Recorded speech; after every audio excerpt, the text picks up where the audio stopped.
ठीक है गाइस, तो यहां तक हम लोग कवर कर चुके हैं। नेक्स्ट टॉपिक है प्रिज्म से विचलन कोण के अपवर्तनांक के लिए सूत्र का निगमन कीजिए। ये भी डेरिवेशन थोड़ा सा बढ़िया है, इंपॉर्टेंट है, साथ ही साथ थोड़ा सा लेंथी है, तो थोड़ा ध्यान से समझिएगा। प्रिज्म से अपवर्तनांक के लिए हम लोग अरेंजमेंट पहले क्रिएट कर लेते हैं। तो प्रिज्म से अपवर्तनांक के लिए अरेंजमेंट मैंने ले लिया कि एक पहले तो हम लोग एक मान लेते हैं कि ये एक त्रिभुज है, जिसे हम लोग प्रिज्म के फॉर्म में इसे समझेंगे। एक प्रिज्म हमने बना लिया, इस पर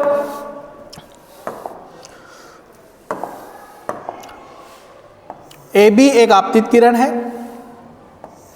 या आप PQR के फॉर्म में भी दे सकते हैं। हमने मान लिया कि PQ है, QR अपवर्तित किरण है और RS जो है वो निर्गत किरण है। नाम दे देता हूं मैं, PQ आपतित किरण, QR अपवर्तित किरण और RS निर्गत किरण। चूंकि हम लोग आपतित और निर्गत की इसलिए बात कर रहे हैं क्योंकि हम जिसके लिए सॉल्व कर रहे हैं विचलन कोण, तो विचलन कोण वही डेफिनेशन होती है इसकी, आपतित किरण और निर्गत किरण के बीच बने कोण को ही क्या कहा जाता है बेटा, विचलन कोण कहा जाता है। ठीक है, तो ये अरेंजमेंट मैंने बना दिया। आगे अब हम लोगों को यहाँ पर जो भी वैल्यूज चाहिए उसके लिए हमें क्या करना होगा, क्योंकि आपतित किरण और अपवर्तित किरण या कोण बताना है, तो कोणों के लिए पहले तो मुझे इनकी जरूरत पड़ेगी अभिलंब की। ठीक है, मुझे जरूरत होगी अभिलंब की।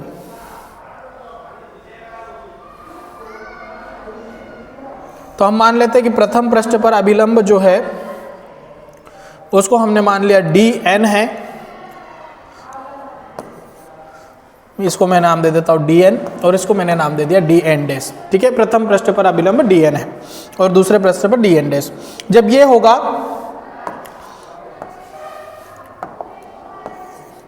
तो ये अभिलंब और आपतित किरण के बीच बना कोण आपतन कोण हो जाएगा। अभिलंब और अपवर्तित किरण के बीच बना कोण या अपवर्तित किरण, तो इसके बीच बना कोण हम लोगों ने मान लिया अपवर्तन कोण हो गया, R1 नाम दे दिया। इस पर जब ये कोण आएगा तो हमने इसको नाम दे दिया R2। मतलब ये जो अपवर्तित किरण है इसके लिए आपतन कोण का, आपतित किरण का काम करेगी, तो आपतन कोण, और अभिलंब और निर्गत किरण के बीच में जो कोण बनेगा उसको हम लोगों ने नाम दे दिया E। चूंकि इमर्जेंट रे बोला जाता है निर्गत किरण को, इसलिए मैंने उसको एंगल ऑफ इमर्जेंस जिसे E लिख सकते हैं हम लोग। हमारा कार्य पूरा नहीं हुआ है सर, हमें तो ये बताना है विचलन कोण कहाँ बनेगा। तो मुझे विचलन कोण की मैं बात करूं तो आपतित किरण और निर्गत किरण, चूंकि ये तो दो अपोजिट डायरेक्शन में है, तो हमें इसको क्या करना होगा, हमें इसे इमेजिनरी ड्रॉ करना होगा। और जहां ये दो किरणें आपस में एक दूसरे के साथ इंटरसेक्ट करेगी वहीं हमारा एंगल बनेगा, और इसी को हम लोग बोलेंगे विचलन कोण, जिसे मैंने नाम दे दिया डेल। ठीक है, त्रिभुज जो है उसको भी हम लोग नाम दे देते हैं, उसको मैंने नाम दे दिया ABC, एक प्रिज्म का कार्य कर रहा है जो। ठीक है, ये हो गया। इस बिंदु को जहां ये एक दूसरे के साथ इंटरसेक्ट कर रहा है उसको मैंने नाम दे दिया K। ठीक है बेटा, ठीक है, और ये जो रे आ रही है इसको मैंने नाम दे दिया L। तो ये कंप्लीट हमारा डायग्राम हो जाता है। क्वेश्चन की तरफ बड़े चित्र में एक प्रिज्म ABC प्रदर्शित है तथा इस पर आपतित किरण PQ, अपवर्तित किरण QR तथा निर्गत किरण ये PQ, QR तथा निर्गत किरण जो है उसको आप नाम देना चाहें तो उसको नाम दे दिया मैंने RS है। ठीक है, RS है। माना प्रथम पृष्ठ पर अभिलंब DN, द्वितीय पृष्ठ पर अभिलंब DN डैश है, चूंकि कोणों के लिए ये हमें जरूरी है, जिसके कारण प्रथम पृष्ठ पर आपतन कोण I व अपवर्तन कोण R1 है। इसी प्रकार द्वितीय पृष्ठ पर आपतन कोण R2 व निर्गत कोण जो है E है। आपतित किरण तथा निर्गत किरण के बीच बने कोण को विचलन कोण जो है उसे डेल कहते हैं, डेल से दर्शाया हमने। ठीक है, यहीं से हम लोग इसको स्टार्ट करेंगे। ठीक है गाइस, तो सबसे पहले जब हमें व्यंजक निकालना है तो व्यंजक क्या होता है थोड़ा सा मैं उस पर भी डिस्कस कर लूँ। तो ये होता है म्यू बराबर sine of A plus del M upon 2 upon sine of A by 2। ये हमें प्रूफ करना है। ये प्रिज्म से विचलन के अपवर्तनांक के लिए सूत्र का निगमन है। ठीक है, ये सूत्र है। ठीक है गाइस, ये हमें प्रूफ करना है, उसके लिए पूरा अरेंजमेंट होता है। तो स्टार्ट करेंगे। स्टार्टिंग में जो मैं जहां से इसकी पूरी व्याख्या कर रहा हूं, डायग्राम बनाना है, डायग्राम के बाद आपको थ्योरी लिखना है, थ्योरी के बाद जो हम लोग इसकी उपपत्ति करेंगे, जहां से इसे हम लोग सॉल्व करेंगे। तो स्टार्ट करते हैं अलग अलग पॉइंट से। तो सबसे पहले मैं लेता हूं एक त्रिभुज KQR, कोणों की स्टार्ट करते हैं। त्रिभुज के क्यू आर में बहिष्कोण प्रमेय से, पहले पॉइंट टू पॉइंट आप देखते चलिए, फिर लास्ट में इसका कंक्लूजन मैं बहुत बढ़िया से इसको बता दूंगा कि कैसे आप लोगों ने किया है। के क्यू आर, त्रिभुज के क्यू आर, बहिष्कोण प्रमेय क्या बोलती है कि अंदर के दो कोणों का योग बाहर के कोण के बराबर होता है। तो सर इसमें बाहर का कोण कौन सा बन रहा है, तो पहले तो मैं इसको डिस्कस कर लूं। कोण बन रहा है, यहाँ जो पॉइंट दिया था मैंने इसको दे दिया था नाम लास्ट में एल, तो बाहर का कोण कौन सा बन रहा है, डेल बन रहा है, जिसको मैं दूंगा एंगल एल के आर, कोण एल के आर बराबर, सॉरी मतलब कौन सा कोण, ये वाला कोण बराबर होगा किसके, के क्यू आर, एंगल के क्यू आर प्लस एंगल कौन सा बन रहा है, एक आर पर एंगल बनेगा जिसे मैं नाम दे दूंगा आर क्यू आर के,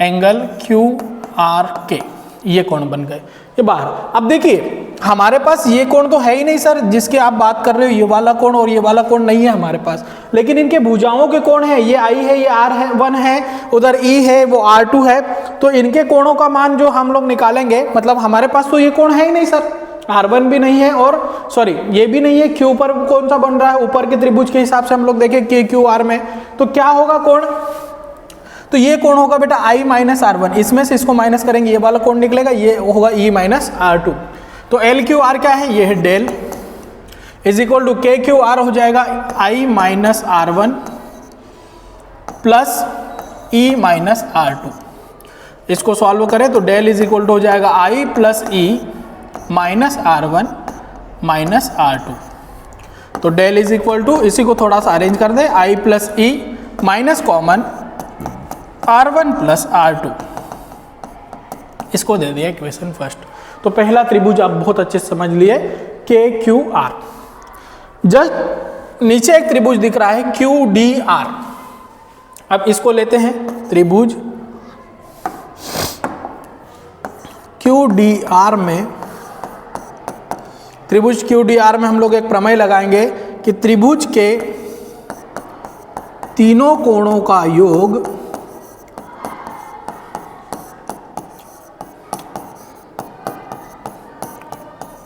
180 डिग्री होता है।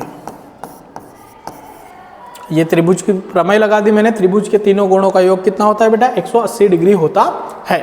तो कौन कौन से कोण है पहले तो हम लोग उसको डिस्कस कर ले। कौन सा ले रहे हैं, क्यू डी आर, तो यही हो गया, एक तो कोण बन गया कोण क्यू डी आर, मतलब जिस बिंदु पर बन रहा है एक कोण ये बन गया क्यू डी आर, एक बन जाएगा डी आर क्यू, कोण डी आर क्यू प्लस कोण बन जाएगा आर क्यू डी, जिस बिंदु पर बन रहा है कोण आर क्यू डी बराबर, मतलब तीनों कोणों का योग 180 डिग्री हो गए, तीन कोण डी आर और क्यू, ठीक है। तो क्यू डी आर, पहले हम लोग कोणों की बात करें तो ये कोण तो हमारे पास है नहीं सर, तो इसको लिखेंगे कोण क्यू डी आर प्लस कोण D R Q, D R Q R2 है plus Q D R Q D कौन सा कोण है, R1 है, बराबर 180 डिग्री। इन कोणों को उधर पहुंचा दो तो ये हो जाएगा कोण क्यू डी आर बराबर 180 degree minus R1 minus R2, दोनों में से माइनस कॉमन ले लेंगे तो बचेगा कोण क्यू डी आर बराबर 180 degree minus R1 plus R2, इसको दे देंगे गाइस समीकरण नंबर 2, ठीक है। यहाँ तक हम अरेंज कर चुके हैं। अब हमने पहले एक त्रिभुज ऊपर का लिया, अब एक त्रिभुज नीचे का लिया, अब हम लोग लेंगे चतुर्भुज। चतुर्भुज कौन सा, ए क्यू डी आर, दिख रहा होगा आपको ए क्यू डी आर चतुर्भुज। चतुर्भुज सॉरी ए क्यू डी आर में जैसे त्रिभुज के तीनों कोणों का योग 180 डिग्री होता है, वैसे ही चतुर्भुज के चारों कोणों का योग 360 डिग्री होता है। ठीक है। चतुर्भुज के चारों कोणों का योग 360 डिग्री होता है। अब चार कोण कौन कौन से बन रहे हैं बेटा? चार भुजाओं के। एक तो ए वाला कोण बन रहा है, क्यू बन रहा है, डी बन रहा है, आर बन रहा है। तो पहले कोण की मैं बात करूं ए को क्या नाम दे सकता हूं? क्यू ए आर या आर ए क्यू। कोण क्यू ए आर प्लस दूसरा कोण बन रहा है क्यू पर ए क्यू डी, कोण ए क्यू टी प्लस डी पर क्यू डी आर, कोण क्यू डी आर, ये तीन हो गए। प्लस चौथा कोण बन रहा है D R A, angle D R A बराबर 180, चतुर्भुज के चार कोण होते हैं और चारों कोणों का योग होता है 360 डिग्री। अब कोणों की बात करूं तो ये शीर्षाभिमुख कोण है जिसका मान ए रहेगा, प्लस ए क्यू डी। तो आप देखिए क्या हो रहा है, तो यहां पर प्रथम फोकस के कारण बन रहा है, यहां पर यह अभिलंब है, तो अभिलंब जो होता है वो 90 डिग्री का कोण बनाता है। प्लस कोण क्यू डी आर नहीं है हमारे पास, प्लस ये दूसरे पृष्ठ पर अभिलंब का काम कर रहा है, ये भी आर पर बन रहा है, तो आर पर अभिलंब है, तो ये भी कितना डिग्री होगा बेटा? 90 डिग्री बराबर 360 डिग्री। हम थोड़ा सा इसको अरेंज करें तो ये हो जाएगा ए प्लस कोण क्यू डी आर बराबर 360 डिग्री माइनस ये 90 और 90 उधर जाएगा तो कितना हो जाएगा? 90 90 प्लस 180 डिग्री उधर चले जाएगा, तो ये हो जाएगा कोण क्यू डी आर बराबर 360 में से 180 गया, बचा 180 डिग्री। ये ए प्लस का है, उधर जाएगा तो माइनस का। ये हो गए हमारे लिए समीकरण नंबर 3।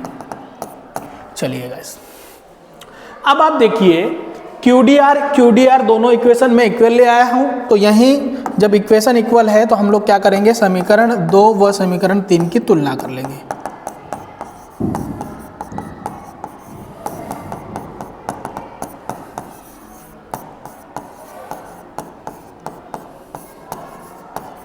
दोनों समीकरणों की तुलना करेंगे तो LHS आपस में इक्वल है, RHS भी इक्वल होंगे, तो ये हो जाएगा 180 degree minus R1 plus R2, यही है गाइस, इज इक्वल टू में हो जाएगा 180 डिग्री माइनस ए। ठीक है, दोनों 180 डिग्री, दोनों तरफ 180 डिग्री प्लस के, दोनों कैंसिल आउट हो जाएंगे, तो 180 से 180 क्या हो जाएगा? Cancel out. बचा क्या? बचा सर इधर बचा माइनस का R1 प्लस R2 बराबर में बचा माइनस का ए, माइनस से माइनस कैंसिल, तो मैं लिख सकता हूँ ए बराबर बचा मेरे पास R1 प्लस R2, इसको दे दूंगा मैं समीकरण नंबर 4। ठीक है, a is equal to R1 plus R2 निकाल लिया। अब a कहाँ था? तो a था हमारे पास कौन से समीकरण में? तो a का समीकरण पहला देखिए कि कौन सा समीकरण था हमारे पास a का, तो a जो है हमारे पास इसी समीकरण में है गाइस। ठीक है, तो हम लोग इसका पहले तो कंपैरिजन करेंगे, सॉल्यूशन बनाएंगे। ठीक है,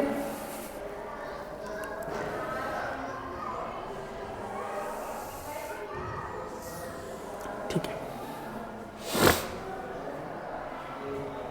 ये एक तो कंपैरिजन हम लोगों ने a बराबर क्या निकाल लिया? R1 plus R2। ठीक है, और समीकरण एक क्या थी हमारी? समीकरण एक थी I plus E minus R1 plus R2, तो R1 प्लस R2 का मान समीकरण एक में रखने पर यहां से डायरेक्टली a का मान समीकरण एक में रखने पर यह R1 प्लस R2 हम लोग लाए थे। ठीक है, तो समीकरण एक क्या है पहले हम लोग उसकी बात कर लें, तो यह है सर हमारे पास डेल बराबर I प्लस ई माइनस में है R1 प्लस R2, मान रखेंगे तो ये हो जाएगा डेल बराबर I प्लस ई माइनस हो जाएगा बेटा a, इसको दे देंगे समीकरण नंबर 5। ये हो गया। अब हमें जो कोण निकालना था वो न्यूनतम विचलन की स्थिति में निकालना था। कहाँ निकालना था? न्यूनतम विचलन की स्थिति में। तो अब न्यूनतम विचलन की स्थिति में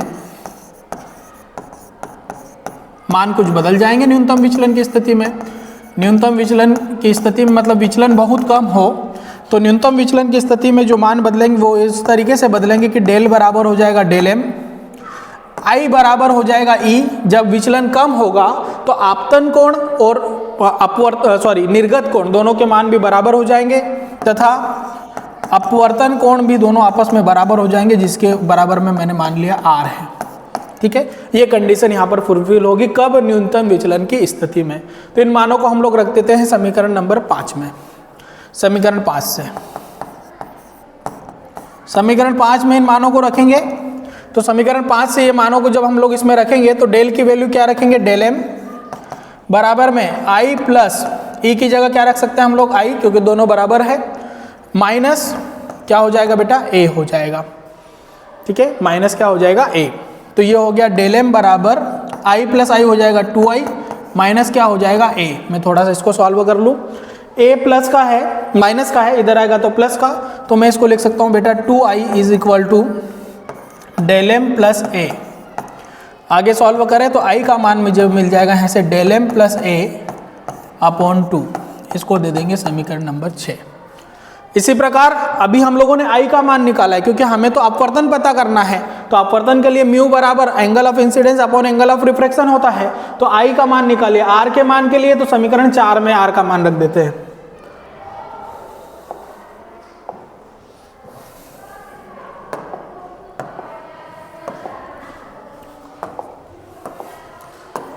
समीकरण 4 से क्या थी? समीकरण 4 a बराबर थी r1 प्लस r2। मान रखेंगे तो ये हो जाएगा a बराबर r प्लस r, जो कि हम लोगों ने न्यूनतम विचलन की स्थिति में लिखा है। तो a बराबर हो जाएगा बेटा 2r, तो r बराबर आपको मिल जाएगा a अपॉन 2। ये हो गया आपका समीकरण नंबर 7। ठीक है, 6 और 7 i और r के मान हम लोगों ने निकाल लिए। अपवर्तन के नियम से जब प्रकाश किरण एक माध्यम से दूसरे माध्यम में जाती है तो अपवर्तन में आपतन कोण की ज्या का मान तथा अपवर्तन कोण की ज्या का अनुपात, दोनों का अनुपात एक नियतांक के बराबर होता है। स्नेल का नियम। ठीक है, अपवर्तन के नियम से यह हम लिख सकते हैं कि स्नेल। तो मान रख दीजिए I व R के मान समीकरण 6 व 7 से रखने पर जब दोनों के मान रखेंगे तो म्यू बराबर हो जाएगा, म्यू बराबर हो जाएगा साइन ऑफ आई का मान क्या है? अभी हम लोगों ने निकाला डेल एम प्लस ए बाय 2,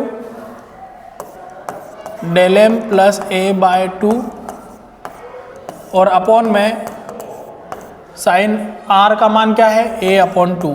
यही अभिष्ट समीकरण है प्रिज्म से अपवर्तनांक सूत्र का। ठीक है, ऐसे ऐसे प्रूफ करना है। Thank you so much guys.